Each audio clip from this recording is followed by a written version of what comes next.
Soldier Boy umaatras. Ang ating backup na silaw nandoon with the flare lantern na huli.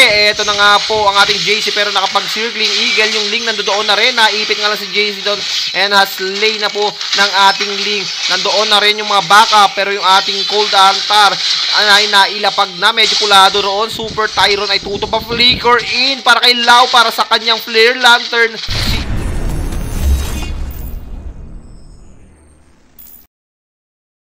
Mana pero eto na nga po medyo may naipit doon. Muntika na si Super Tyron. Bilagbag na Infinite Pursuit nandoon na rin.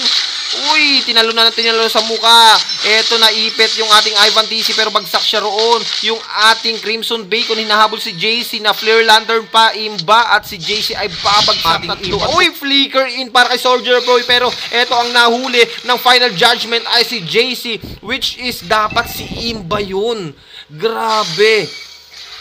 Ang ganda ng dodge noon pero ayun, at the same time meron naging sakripisyo doon para sa buhay ng isang Imba. And then inantay rin dito ng mga Maui Esports ang kanilang turtle. Hindi na nila binakbakan dahil alam nila yung Lord ay mabubuhay. Eto na mga kaibigan, airborne para sa ating Ivan TC. Tumalon na. Tempest of Blade kinasa, may pumasok na. Flysick will fall down. Ladies and gentlemen, sino yung susunod? Pero yung ating Infinite, yung ating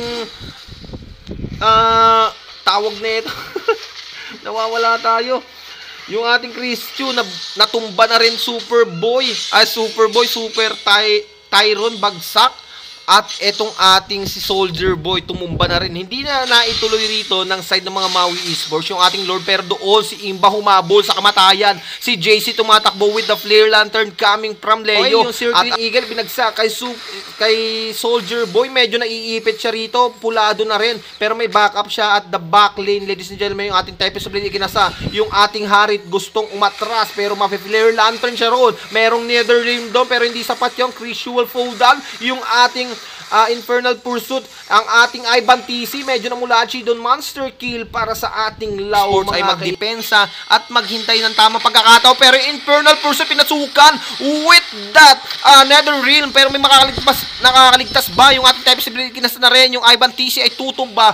Bawas ng dalawa rito ang side ng mga Arsenal Esports habang ang ating mga Maui Esports ay aabante na. Makakakuha ng tower doon yung ating Soldier Boy. Isusunod na rin nila yung inhibitor tower at the bottom lane. Meron pa silang creeps dito at tingnan natin makapagdepensa pa. Eto na nga po si Imba tutumba. Ang ganda ng ginawang final judgment. Si Crishu ay bagsak na rin. Super Tyron mawa-wipe out ba? Pero hindi mga kaibigan dahil siya ang mananatiling buhay sa side ng Arsenal Esports pero sila ay magagapi ng mga Maui Esports dito. GG well played, no?